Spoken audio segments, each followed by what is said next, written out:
isolated by Belgian police and the federal prosecutors. It's brand new information here, taken from a CCTV camera at the Brussels airport today, and police say they're looking for the man in white in connection with the attack.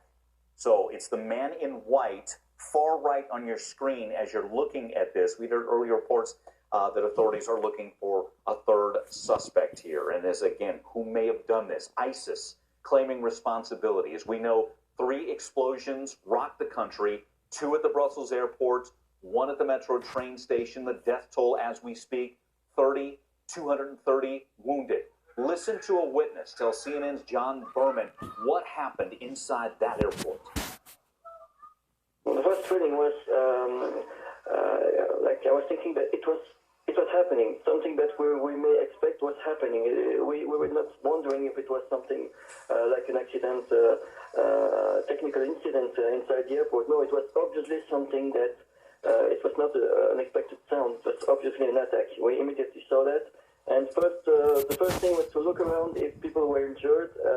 And the exit door was really close, actually, from the 2 explosions. So it's not a big terminal, so people could go out in just a few seconds. But the first thought was, okay, it's an attack. It's obviously an attack. It's not.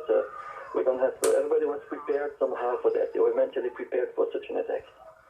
We're looking at these pictures now of the aftermath. Obviously, smoke filling the departure lounge. We see luggage just simply abandoned. We see some people hugging each other, trying to get cover where they can. How long before the situation came under control? How quickly did authorities arrive on the scene?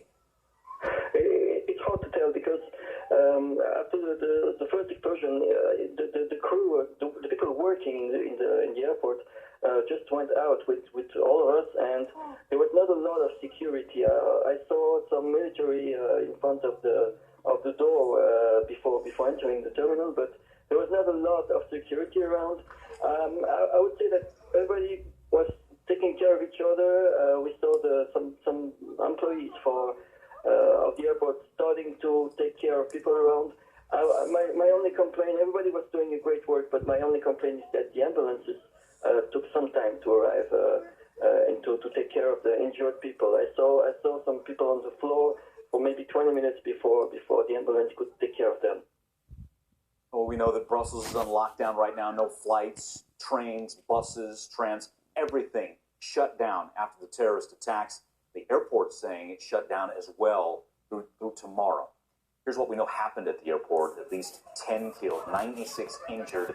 2 explosions at the Brussels airport around 8 a.m. This again in the departure area before you'd hit a security checkpoint.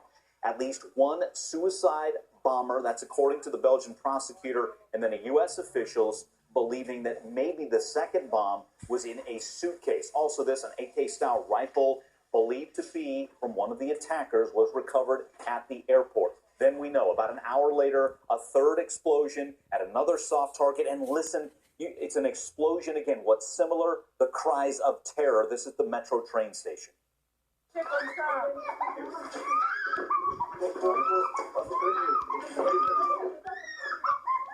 Again, just like at the airport, sounds like the cry of a child in such fear as this all played out. Again, this is at the train station.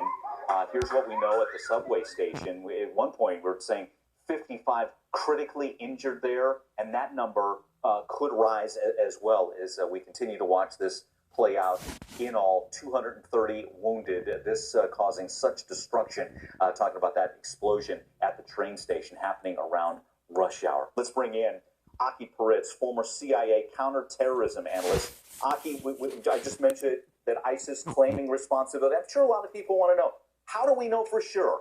Nobody's doubting it, but how do we know that ISIS is indeed responsible, and what could they do next?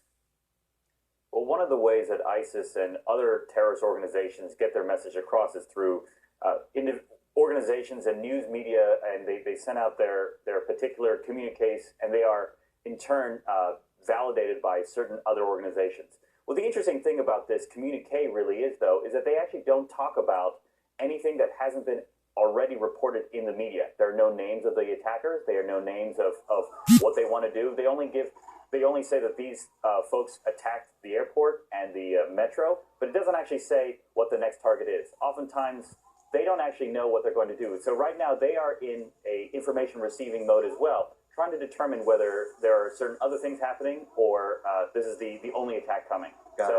We're still in a wait and see mode. Juliet Kimes with us as well, CNN national security analyst. Juliet, do you concur with that? Or do you think maybe there is a secondary plan in the works, or is it they see what's happening and go from there?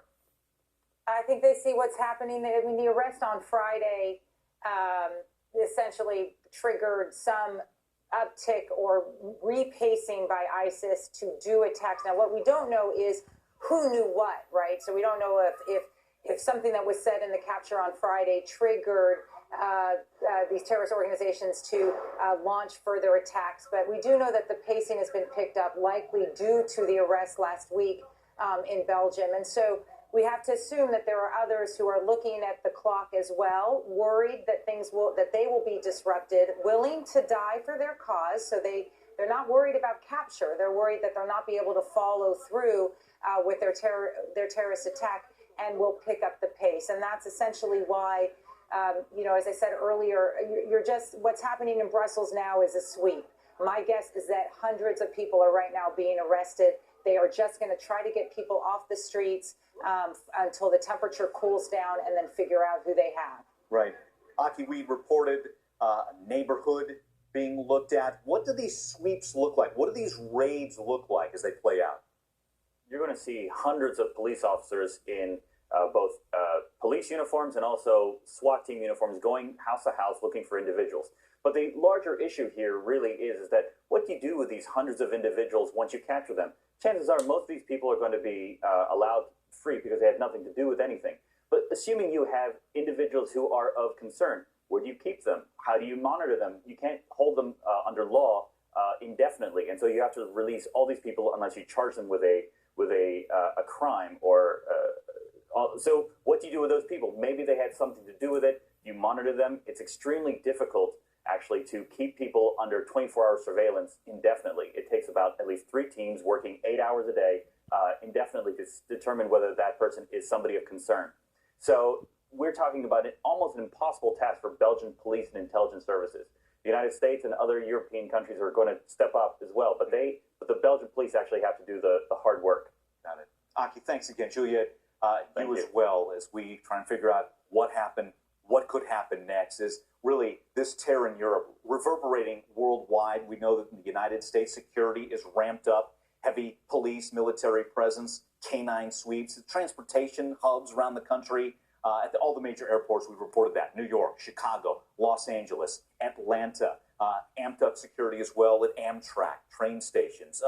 President Obama, there he is, speaking on his historic visit to Cuba. But before he addressed the people there, he commented on the terror attacks.